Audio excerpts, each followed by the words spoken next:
Welcome to Timebender Talks, the ultimate destination for professional photographers.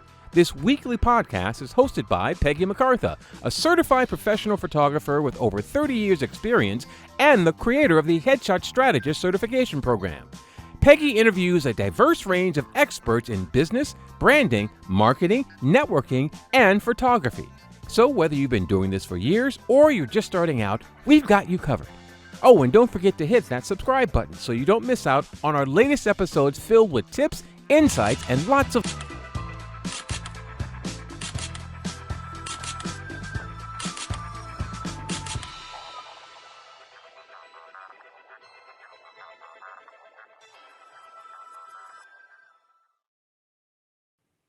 Chris Hampton is in the house today. I am so excited. Chris, I don't know. I think I've known you virtually for like 3-4 years now, yeah? Yeah, the time that I came to California live, you were somewhere else. I was in Hawaii or something ridiculous like that. I was like, seriously, that this week? Oh, well. But anyway, you have a lot of stuff that you do, a lot of stuff that's going on in your life. And this month we're talking about being heart-centered. And whenever I think of heart-centered, I think of you because from the moment that we virtually met, we were like, talking about causes and how we can, help our businesses by getting involved and now actually changing our communities, changing our cities, our states, our world. So I'm excited to talk to you today. So go ahead and tell our listeners a little bit about you, where you are on your journey, and what you're passionate about. Awesome. Well, I'm the founder of the Champ organization. And so that is actually based in coaching and doing leadership training and personal development. And also I'm motivational. When I say motivational, it's my style. That means you're not going to fall asleep when I'm in the midst of my talking or in my engaging with you. So yes, I do motivational speaking, empowerment speaking, however you want to classify that. And I also do coaching for organizations and community organizations, churches, colleges, just building a culture of leadership. And when I talk about leadership, I usually talk about it in 3 different areas. I talk about your personal leadership style because the first person you have to lead is yourself. Then I talk about your community leadership, that your communities give you opportunities to hone your gift as well in leading and changing and creating the world that you want to desire to live in. And then the third one is corporate leadership, learning how to function professionally in that realm of leadership as well. So it started as motivational speaking, and now it's evolved into like a global brand that I'm starting to now with this new world of being virtual, have the chance to really impact the world outside my circle. We can talk about that later. I think that it's always amazing to me how, anyway, for me, in my mind, I have this idea of what I'm going to do. And then by the time I actually get there, it's usually so different and usually bigger than I ever imagined. And I think that you are an ideal story of that. Like, when did you really discover that, what, I can do what I'm passionate about and make a living at that? Like, I don't have to do, the 9 to 5, the thing that, just to pay the bills. Like, when did you decide, like, this is what I'm actually passionate about, I'm good at it, and I'm gonna make this my life? Well, truthfully, I'm still considered a dualpreneur. I work for one of the largest insurance companies when it comes to Medicare, Humana. So I've been blessed, and that's when you talk about we talk about understanding your purpose. To be in a position where my job allows me to function as Champ I am. So when I need to speak, they give me the time off. When I need to go and do what I need to do, because they benefit so much from my skills that I develop on the outside. You've learned to you've learned to bring your whole self to the table. So those of you that are thinking that you can be an entrepreneur, you don't have to give up your day job, but you want to make sure that you have a day job that functions well with your purpose. So when I did that, a lot of us we put our purpose to the side and we kind of like hide it when we go to interviews. But I'm just like, here, I'm Champ I Am. This is what Champ I Am does. I'm in my community. I build communities. I build cultures and help develop cultures and help creating the life that I want to see in my community. I do it in my personal life, and that when I come to the table, this is not the only thing. Where I felt unbalanced was, I think, when I'm 48 now, so I've been doing this now for almost 8 years. I wasn't balanced. I wasn't showing up at the table, but I was living life. When I say living life, I had 3 jobs. I was I was doing insurance as a regular old agent, and I said I was a full time caretaker for my mother who was alive at that time. So, and then I was doing a security job to start making at night doing the midnight shift. So I had no life, no course correction, and it really took me, wearing my body out, and my body was like, stop. I was coming home from working the midnight shift, getting ready to get some sleep to go into my X shift, and then my heart started to beat like wrong. It was wrong. So I went to the hospital, went to the ER, and it's weird because they told you, the specialist tells you, you look like you had a heart attack. Wow. And I'm under 40. I'm still in my 30s, and I'm like, something on the inside while I was lying in the emergency room was like, no, it wasn't the no, I had a heart attack. It was a no, you haven't done what you're supposed to do yet. And in my head, I always knew that I was supposed to be a speaker. I knew that I was supposed to be impacting the world. I knew that I was supposed to be making a difference in my community, but I didn't do it. And I said, well, what am I supposed to do? And in my spirit, it was speak. When I was like, well, nobody knows my name. Speak. Who's going to hire me? Speak. I don't even have a business name. Speak. And sometimes we have to just start with the idea that's on the inside of us and have the faith enough to step out and realize that more comes along the journey as we move out than we are standing still doing nothing. So what I first did was I went where speakers spoke. I joined Toastmasters.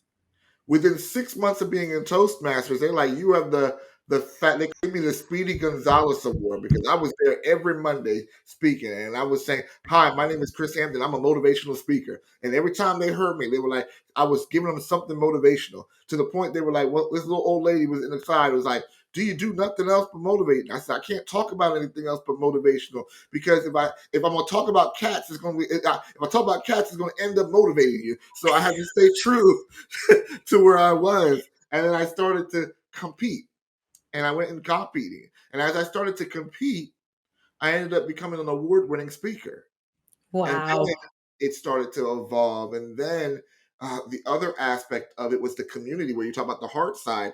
I was living in one of the roughest cities in the United States. When you talk about the city of Camden, New Jersey, it had its own television show on cops saying this is like the #3 murder capital of the world there. I was living in a small apartment by myself. And in my spirit, again, you got to learn how to listen to yourself. It says, you got to serve this community. So I already started speaking, and now it was like, well, I'm doing what I did the last thing. I just want to go to work and come home and sleep and build this. He said, how can you impact the world around you if you can't impact the people in front of you? So I started to look for opportunities to serve, and they both work together. Because one of the very first things I started to do was, I started an open mic in the city of Camden for young people, young artists.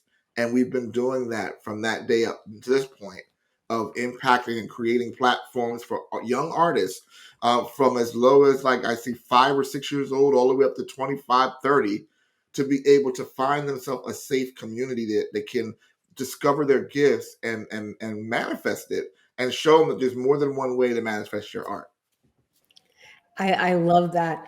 I think that, as a photographer, I mean, we have such opportunities to get involved in our community. Like, if anybody has an opportunity to get involved in our community, I feel it's us. I mean, you volunteer at a meeting to take pictures, so that they can put those pictures on their website, whether it's feeding the homeless, whether it's working with youth. When I was living in San Diego, I had a program that I taught youth, troubled youth, how to be a photographer, and gave them an outlet to be creative and use their art. And I would take up, donations, and people would donate old cameras, and I would send these cameras home with them. And, these are so-called the bad kids, and no one ever once broke a camera, stole a camera, because, I believed in them and I taught them. And that's how we bring change to our communities, just getting involved.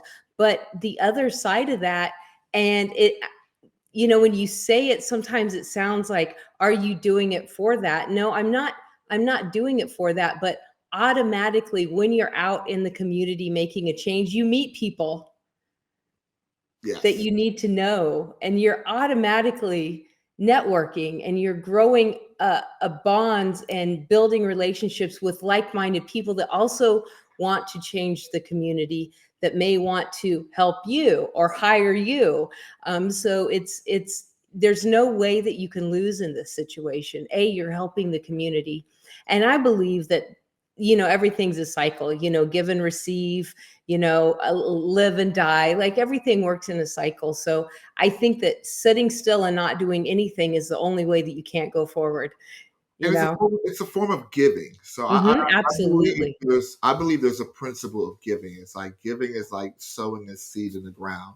And I think sometimes when I give, I think you have to give without the expectation of getting a return from who you gave it to. So when you're out there, you're trying to connect to these businesses and you're saying, I want to find a heart-centered cause. Sometimes you're doing it with the business in mind.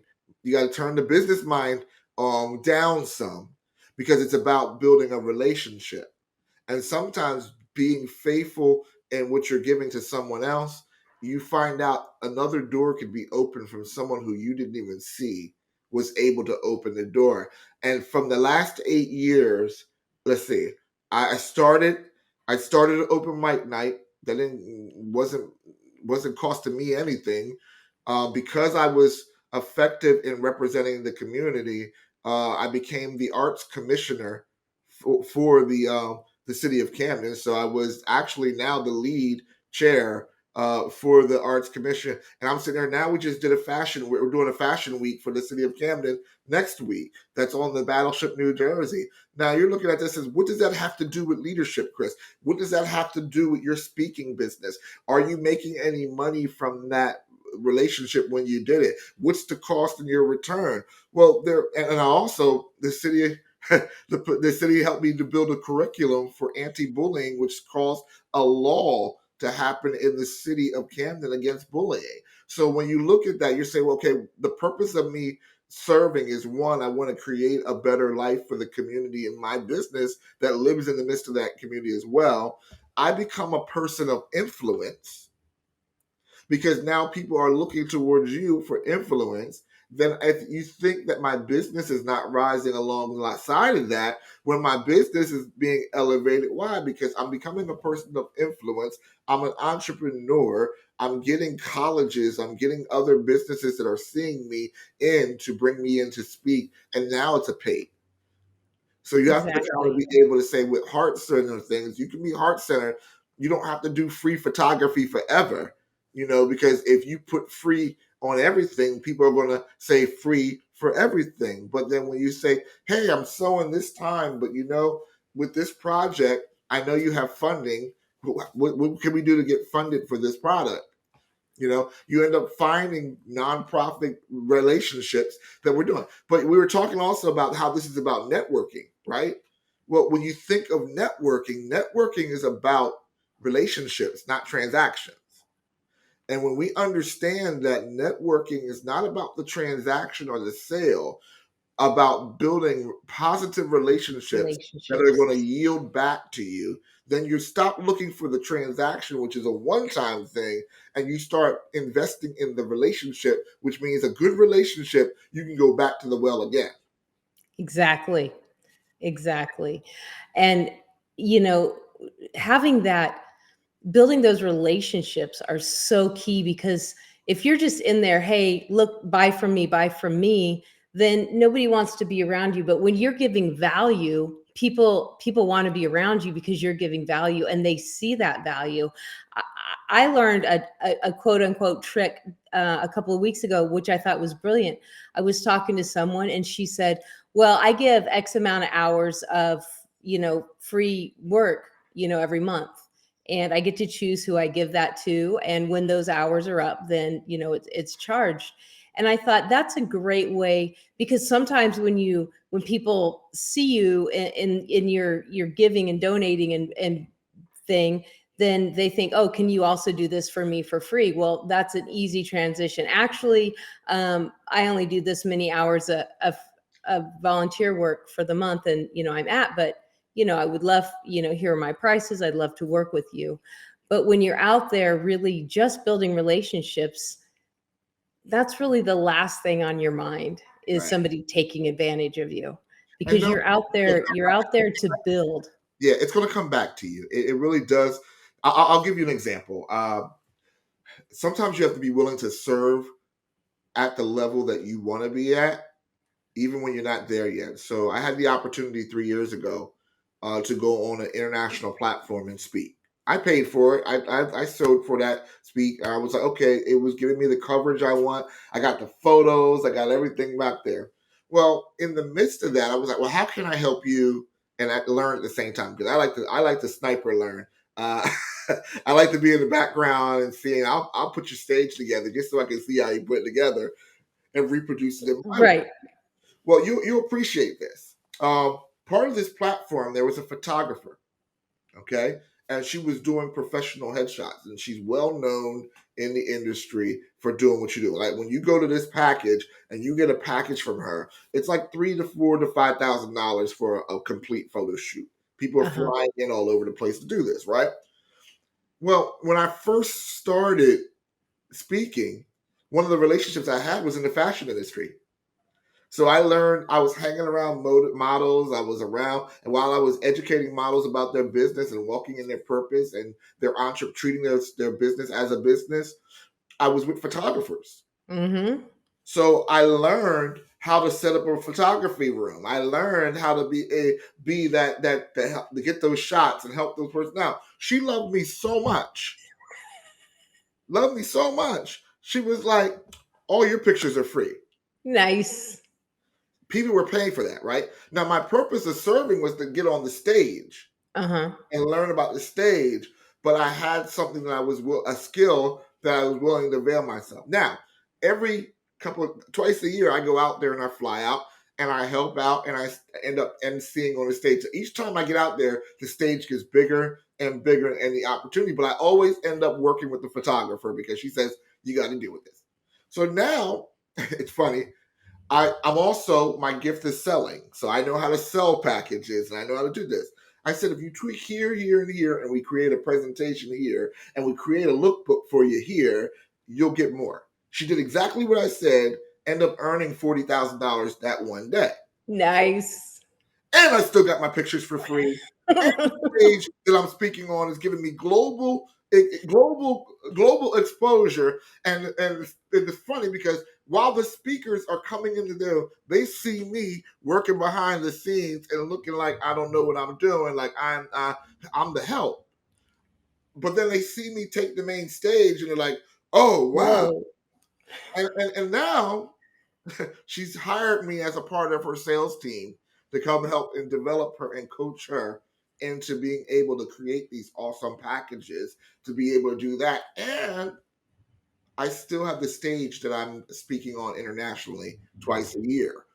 But you see, that's how heartfelt serving and heartfelt business is about, is you find out what your skills are. And sometimes you have to give a skill in order to open the door for another skill to be able to be displayed. Yeah.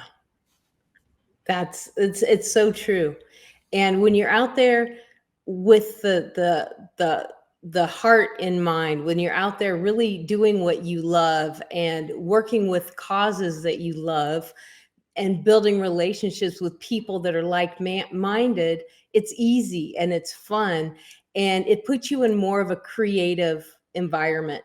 When you're out there doing things, working with people that you don't like, that are, draining all of your energy, you're not in a place of creativity. Yeah. That's one thing I tell photographers all the time.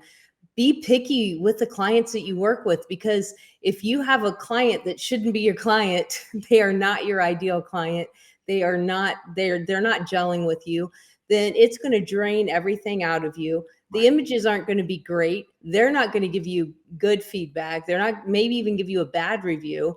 And for what? For, $800, $1,000, like, it's not worth it, because then you're like, maybe I'm really not that good. Maybe they're right. And you start, sinking back. But when you're out there living your truth, being authentic, then you're in a place of creativity, and it sparks. And, even you and that photographer, you were sparking. It's like, oh, do this, and oh, do that. Like, this would work. You never know You're what in that realm of creativity, and you can see it. You can just see it unfold. There's more opportunities that are around you. And I think the value of having these relationships is understanding also that there are going to be certain doors that are closed to you, that no matter how hard you try to open that door, it takes someone else's influence to open that door. So when I go back and I look at the last couple of years, the relationships that I had built, there were political relationships that I didn't win in the beginning, but now they're opening for me now. So there are some things. Am I saying being heartfelt means that you're doing everything for free? No. No. You still have to be strategic in where you're serving and where you're connecting to. You're like, well, how do I find the cause that works with me? Do I just go out with any cause? No. What is the vision for your business? What are the values of your business? So you have a vision, and then you also have the values, because you want to make sure that you find a business that meets the vision and the value. Everything that I was tied to had leadership attached to it. It fit the goal of what the heartbeat of Champ I Am was. So I'm not out there trying to save the seals. That's not my goal. That's not where I'm at. That's not where the changes are. So when you're looking for these things and these opportunities, think big picture, but also say, does this connect with my value? Does my brand match what I'm attaching it to? Because people are going to look at you and say, well, how'd you get that out of this? The core is, does it meet your vision and your values? And sometimes you think that you really want to work with a specific person or a specific business, and then you get in there. I just had this happen. So I'll tell a story that I had to take a breath. I mean, this was one of those things that I was happy about this opportunity, what I thought was an opportunity. Anybody that spends any time in my sphere at all knows that I am very inclusive. I have zero tolerance for hate, whether it's racism, sexism, homophobe, any of the crap out there. I just don't tolerate it. And I thought I had this great opportunity, and financially it would have been a great opportunity. And then she said something, and I said, I'm sorry, what did you say? And I was like, this isn't something that is hidden in my business model. You know what I mean? This is not a hidden thing. And I said, and I took a breath, and I was like, I need to schedule a meeting with you tomorrow.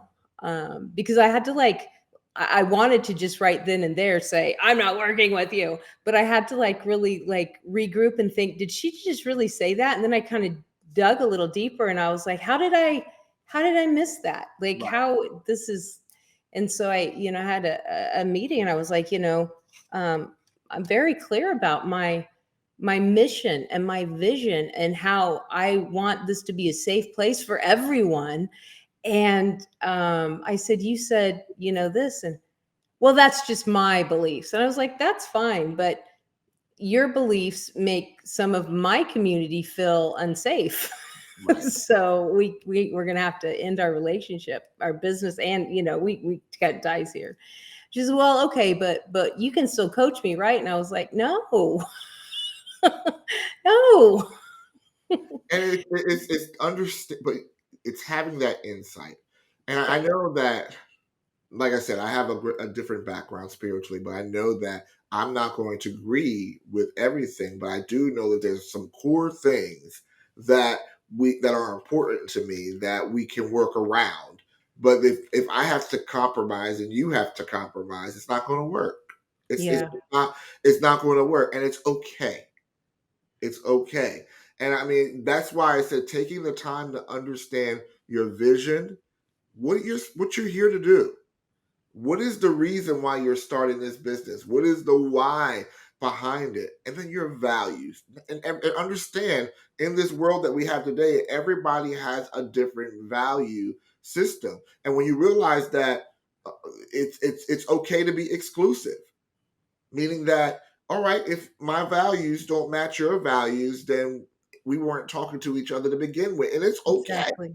I'd That's rather do okay. that than link up and then act like everything's okay and it's not. Because when you act like everything's okay and it's not, then you are taking up space where somebody that really is in line with your vision, that space, somebody that really truly is in line with your vision could be Right. walking in that space. And it's not a matter Instead of, of pretending. right and wrong either. Yeah. It's a matter of right fit, wrong fit. It's not a matter of that because of what you're doing, you're wrong. Oh no, it's that's your vision, that's your value. I understand. We just don't lock up. We just don't, exactly. You need to find somebody that can support you and your values. And I need to find somebody that can support me in my values. Because if you just look at the bottom dollar, if you just look at that, it's gonna pull you back. That money isn't gonna move you forward. That money is gonna hold the entire system back, Right. the entire vision back. So it's so important. And we're not So saying money's not important. We're saying, but you your money and your time is very important. You can have someone paying you a lot of money and it's killing your time and killing your heart. So you got to make sure that that combination is there and that you're not compromising who you are for that dollar. The dollars will come if you are consistent and faithful and you're moving in excellence in what you're doing. Money will come. There's a period where we all are looking and fighting just to survive, but it will come. But exactly. it only comes when you're staying committed to the vision and the values and the purpose of what you're doing in your business. That's very important. But it's so true. And when you're in that space, you're not being creative. That's the thing. You're not seeing the big picture. You're down in this thing and you miss the big picture. So really find that.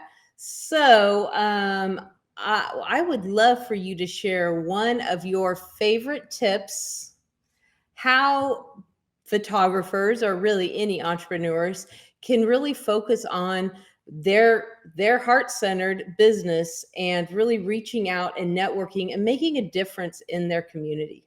Okay. Well, the power tip is understanding that communities are a series of relationships. So again, my big piece that I want you to walk away with today is understanding, okay, let's take the technical networking out and switch networking with communities. If you're thinking about going into a community with a transactional mindset, automatically the community that you're trying to reach, their guard is going to go up because your intention is not how to build this community, how to contribute to the community. You're looking at what's in it for me, not what it's in it for the collaborative.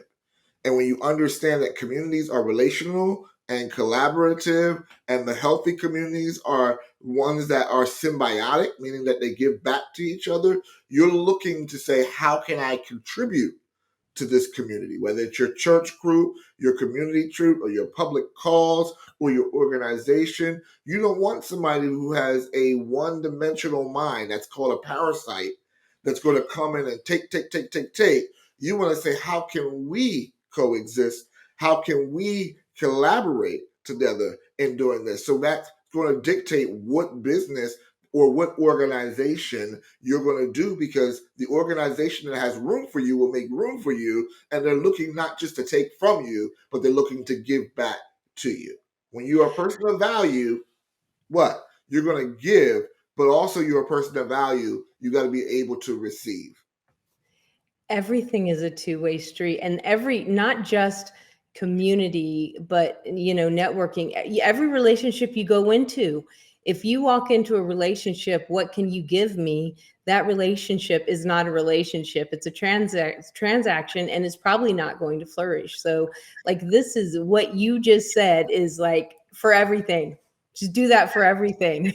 It works. It does you work. know, because if I can do something for you and you can do something for me, we bring value to each other.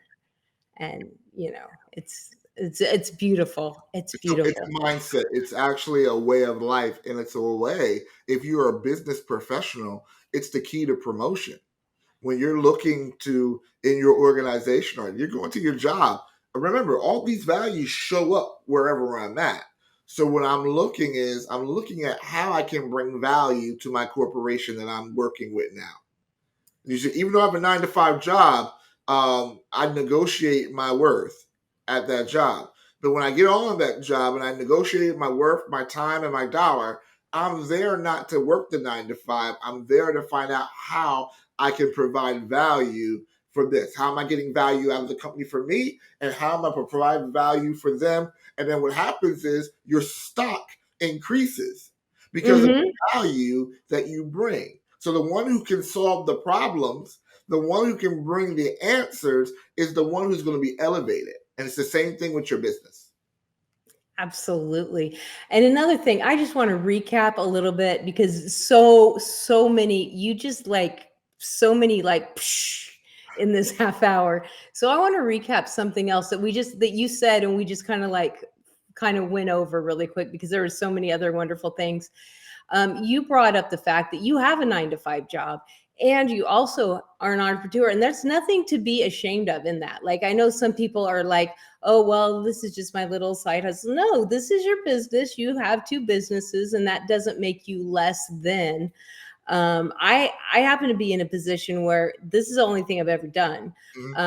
When I was pregnant, I was on some, I couldn't quite be as active as I wanted to. And I worked a part-time job, like doing telemarketing or something, for a few months. And another time I managed an apartment complex, which was kind of a really sweet gig for me because I made my own hours. So it was really, easy, and I worked for myself.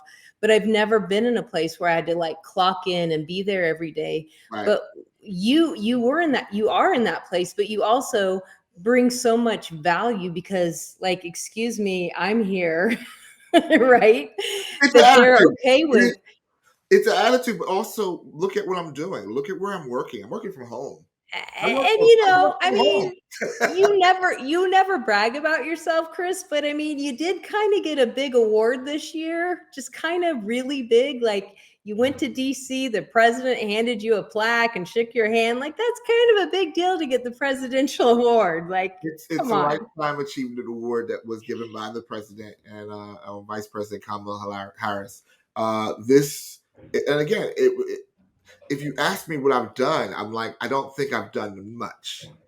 And I think that's how it works. It's like you just keep doing and doing and doing and doing and doing and building. And then eventually you look back and say, hey, I did. It's funny because I was on another show and someone had introduced me as a humanitarian. And I'm like, I ain't a humanitarian. What's a humanitarian? I ain't got money. I'm not giving millions of dollars. But humanitarians are people that are committed to making change with humanity.